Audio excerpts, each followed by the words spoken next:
With documentary evidence ಕೊಡ್ತಾ ಇದ್ದಾರೆ ಜಗದ ಮುಂದೆ, ಅದರಲ್ಲೂ ದೇಶದ ಮುಂದೆ ಇಡ್ತಾ ಇದ್ದಾರೆ. ಪರಿಹಾರ ಹೇಳಿದಕ್ಕೆ ಈ ಓಟ್ ಚೋರಿ ಅಂತಂದ್ರೆ ಇಲ್ಲಿ ಮತಗಳ ಕಳ್ಳತನ ಇಷ್ಟೇ ಸೀಮಿತ ಆಗೋದಿಲ್ಲ ಇಲ್ಲಿ. ಇದರ ಮುಂದಿನ ಹೆಜ್ಜೆ ಏನಪ್ಪ ಅಂದ್ರೆ ಈ ದೇಶದ ಪ್ರಜಾಪ್ರಭುತ್ವನ ಕಿತ್ಕೊಳ್ಬೇಕಂತಾರ ಅಂತ ಓಪನ್ ಆಗಿ ಆಡಳಿತಾರೂಢ ಪಕ್ಷದವರು ಜನರ ಮತಗಳನ್ನು ಕದಿಯುವಂಥ ಕೆಲಸ, ಅದು ಇಲ್ಲದಂಗೆ ಮಾಡುವಂಥ ಕೆಲಸ, ತಮಗೆ ಬೇಕಾದ ಹಾಕಿಸ್ಕೊಳ್ಳುವಂಥ ಕೆಲಸ ಇದು ಮಾಡಲಿಕ್ಕತ್ತದೆ ಇವತ್ತು. ಇದು ಕಾರಣ ಏನಂತಂದ್ರೆ ಮಾಡಿದಂಥ ಹೊಸ ಕಾನೂನು ಎರಡೂ ಒಂದು. ನಮ್ಮ ಹಿಂದಿನ ಶ್ರೀಜಯ ಚಂದ್ರಚೂಡ್ ಅವರು ಯಾವ ಸಂದರ್ಭದಲ್ಲಿ ಹೇಳಿದರೋ, ಯಾವ ಗಳಿಗೆಯಲ್ಲಿ ಹೇಳಿದರೋ, ಇಲ್ಲ ನಿಮಗೆ ತಿದ್ದಲಿಕ್ಕೆ ಬರ್ತದ ಹೇಳಿ ಒಳ್ಳೆಯ ಸಜೆಷನ್ ಕೊಟ್ಟಿದ್ರು.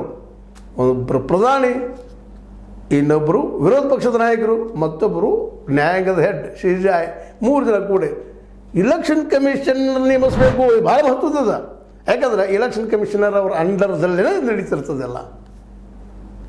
ಇಲ್ಲಂದ್ರೆ ಯಾರು ನೇಮಿಸಿರ್ತಾರೆ ಅವ್ರ ಪರವಾಗಿ ಅವರು ವಾದ ಮಾಡ್ತಾಯಿದ್ದಾರೆ. ಇವತ್ತು ಜ್ಞಾನೇಶ್ವರ ಅಂತ ಮಾಡ್ತಾಯಿದ್ದಾರೆ.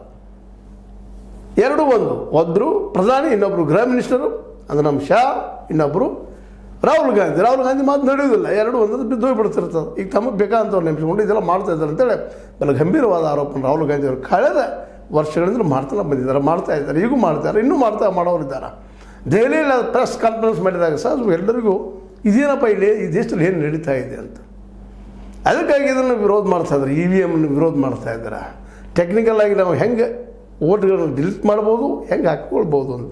ಇಲ್ಲಿವರೆಗೆ ನಿಮ್ಗೆ ಗೊತ್ತಿತ್ತು, ನೋಡಿದ್ರಿ ಈಗಾಗಲೇ ಎಲೆಕ್ಷನ್